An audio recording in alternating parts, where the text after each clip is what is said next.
BPSC की परीक्षा रद्द करने समेत 5 मांगों को लेकर अनशन पर बैठे जन सुराज के मुखिया प्रशांत किशोर सवालों के घेरे में आ गए हैं।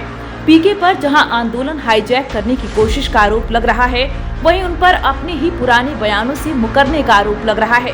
प्रशांत किशोर अपने हर इंटरव्यू में समाज में होने वाले आंदोलनों को गलत बताते रहे हैं। पीके के मुताबिक आंदोलन से समाज में कोई बदलाव नहीं आता है। इसके उलट कुछ लोगों को सियासी फायदा जरूर मिल जाता है। 2022 में जब प्रशांत किशोर ने जन सुराज का कैंपेन लॉन्च किया, तब उन पर अरविंद केजरीवाल की तरह आंदोलन कर सियासत करने का आरोप लगा। पीके इसके बाद आंदोलन को लेकर हर इंटरव्यू में अपना बयान देने लगे। पीके के मुताबिक उन्हें किसी भी आंदोलन पर विश्वास नहीं है। आंदोलन से समाज में कोई बदलाव नहीं आता है, इससे लोग ठगा हुआ महसूस करते हैं। पीके इस दौरान जेपी से लेकर अन्ना आंदोलन तक का उदाहरण देते रहे हैं। यही वजह है कि देश और बिहार में पहले हुए कई बड़े आंदोलन और धरना प्रदर्शन से पीके ने दूरी बनाकर रखा।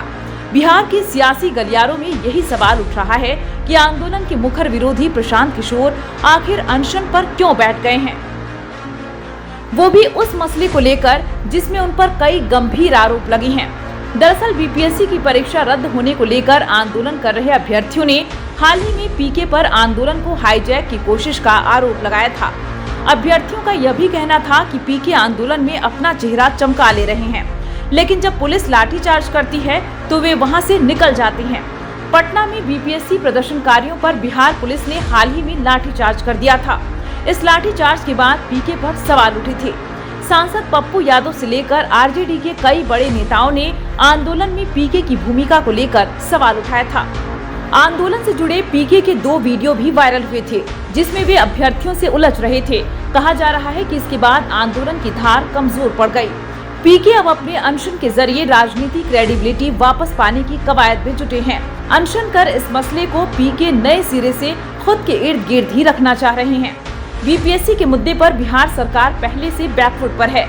चुनावी साल होने की वजह से पीके की कवायद इस मामले को और ज्यादा रंग देने की है।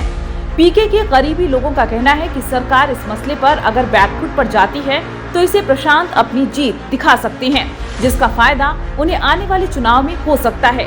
बिहार में अभी आरजेडी मुख्य विपक्षी पार्टी है और तेजस्वी यादव उसके नेता हैं। अनशन कर पीके ने विपक्ष की जगह लेने की कवायद की है। पीके अपने अनशन में तेजस्वी पर भी निशाना साध रहे हैं। अनशन के जरिए पीके बिहार के लोगों को यह संदेश देना चाहते हैं कि बड़े मसलों पर वे डट कर खड़े रह सकते हैं। बिहार में बीपीएससी एग्जाम में करीब 4 लाख लोग शामिल हुए थे। वहीं युवाओं की बात की जाए तो बिहार में 18 से 40 की उम्र वाले लोगों की आबादी लगभग 62% है। पिछले चुनाव में तेजस्वी यादव को युवाओं का समर्थन मिला था। युवा वोटरों की वजह से ही आरजेडी बिहार में नंबर 1 पार्टी बन पाई थी। पीके लोगों को बड़े मुद्दों के जरिए कन्विंस कर राजनीति कर रहे थे। उनका बयान रील्स में खूब वायरल भी हो रहा था, लेकिन ग्राउंड पर इन बयानों का कोई असर नहीं पड़ा। हाल ही में बिहार की 4 सीटों पर प्रशांत किशोर लिटमस टेस्ट करने के लिए मैदान में उतरे थे। इन 4 में से सिर्फ 1 सीट पर पीके के उम्मीदवार की जमानत बच पाई। 3 सीटों पर पीके के उम्मीदवार बुरी तरह चुनाव हार गए। मुजफ्फरपुर विधान परिषद के चुनाव में भी पीके को जीत नहीं मिल पाई। इसके बाद पीके की राजनीति पर सवाल उठने लगे थे।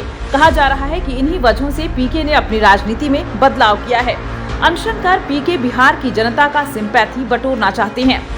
प्रशांत किशोर जब राजनीति में आए थे तब दल बदलुओं और आपराधिक छवि वाले नेताओं को जगह नहीं देने की बात कही थी, लेकिन हालिया उपचुनाव में उन्होंने दूसरे दल से आए नेताओं को खूब तरजीह दी।